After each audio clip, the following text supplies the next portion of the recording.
तो मेरे आगे मिल यार इसी बात ही।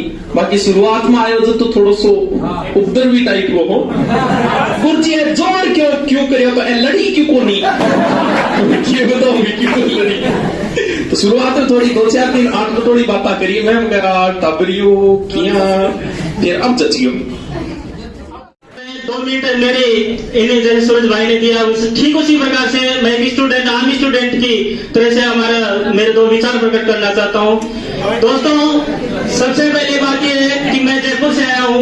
मैं एसटी जाति से बिलोंग करता हूँ। मेरा नाम बाबूलाल मीणा है। बस्सी तहसील है, उसमें जयराम का बास गाँव है, जहाँ से लगभग 1983 का बेस था। उसमें से 4 भाई एक साथ IAS बने थे और Guinness book of the world में उनका रिकॉर्ड है आज। और वो कई उनमें से CM जी मीणा है, वो CM साहब के सचिव भी रहे थे, कल पढ़ा रहे थे हमें सर जी। तो मैं इनसे एक बात कहना चाहता हूँ सभी दोस्तों से कि मैं लगातार 4 बार ऐसा बन रहा। मेरा एक चाचा का लड़का था जो पिछली राजस्थान पुलिस की एग्जाम लगी थी, उससे पिछली एग्जाम में एक सिस्टम था, पार्ट वाइज सिस्टम था। उसमें बहुत कुछ गलत हुआ, बहुत कुछ सही हुआ। उसमें वो 33 नंबर लाकर नौकरी लग गया। महज 33, मतलब एसटी की कट ऑफ इतनी गई थी कि जितने नंबर लाए उसमें नौकरी लग गए। और मेरे 49 नंबर थे जयपुर से, मैं रह गया। मेरे घर वालों ने बोला कि तू कुछ कर ही नहीं सकता लाइफ में। मेरे को बहुत बड़ा दुख हुआ कि समझने वाले, क्योंकि गांव में ऐसा ही होता है। मेरी आज भी कास्ट एसटी बहुत पिछड़ी हुई जाती है। मैं इसमें कोई शर्म की बात नहीं है, लेकिन अब जैसे वहाँ 6 जिलों की बेल्ट है, आज उन्होंने बहुत प्रगति की है उनमें। लेकिन मैं मेरे घर वालों को कैसे समझाता। मेरे माँ बाप तो 80 साल के 90 साल के हैं, सही बता रहा हूँ। मेरे माँ बाप 75 साल के मेरे पिताजी है, 70 साल की मेरी माँ है। उनको पेंशन मिलती है 1500 रुपए, 3000 रुपए मिलते हैं। उनमें से 2000 रुपए मेरे को भेजते हैं और उनमें से मैं खर्चा चलाता हूँ और बाकी के 1000 रुपए में वो स्वयं खर्चा चलाते हैं। तो मैं तय दिल से शुक्रिया अदा करना चाहता हूँ सिसोदिया जी सर का कि मैं यहाँ बहुत निराश होकर आया था। फिर इन्होंने मैंने पूछा सर कि मैं ऐसे हुआ हूँ, मैं क्या करूँ। तो सिसोदिया जी सर ने मुझे एक बात कही थी कि बेटे याद रखना इस चीज को कि घर जल्दी बन जाया करते हैं लेकिन महल बनने में बहुत ज्यादा समय लगता है। और ये मेरे दिल पे बात इस प्रकार से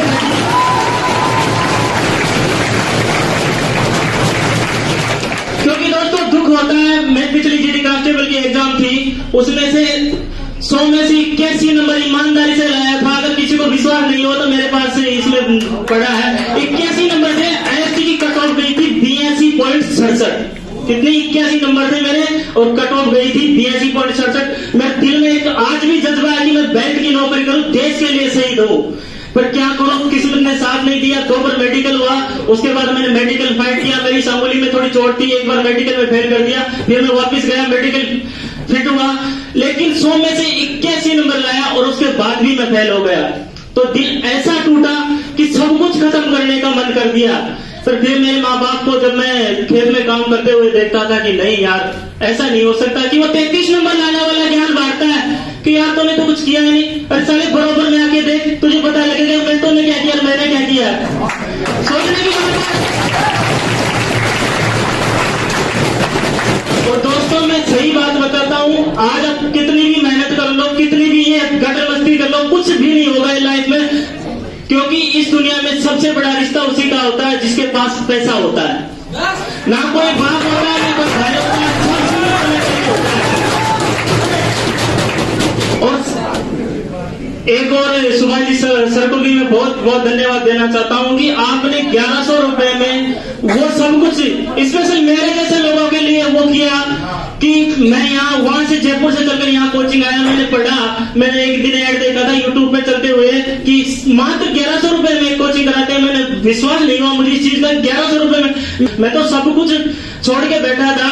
पिछली एग्जाम हुई ग्रुप डी की, उसमें मैं मेरिट में रहा, 57 नंबर लाए। एसटी की कट ऑफ गई थी 58.62 कट ऑफ गई थी लगभग वहां से चंडीगढ़ से, फिर रह गया। दुख हुआ इस चीज का। लेकिन सिसोदिया जी सर की मुझे एक बात बहुत अच्छी लगती है कि इन्होंने एक ही बात की कि बेटा कोई टेंशन करने की जरूरत नहीं होती है। ये जो घर होते हैं ना वो बहुत जल्दी बन जाते हैं, महल बनने में बहुत ज्यादा समय लगता है। तो मैं आपसे एक ही बात कहना चाहता हूँ दोस्तों कि जब किसी को एक अगर आपको ऐसा लगने लगे ना लाइफ में कि सब कुछ खत्म हो गया एक सफल होने से, ये कभी नहीं होता। क्योंकि मैंने ऐसा सुना है और ऐसा देखा है कि आपने महेंद्र सिंह धोनी का नाम सुना है? सबने देखा होगा महेंद्र सिंह धोनी को। वो भी एक बिल्कुल गरीब घर से थे। ये कोई मत सोचना कि मैं पैसे वाला हूँ। ये पैसे वाले होते हैं ना, इनसे तो कभी डरना ही नहीं और इनसे कभी दोस्ती ना करना। मैं तो ये कहता हूँ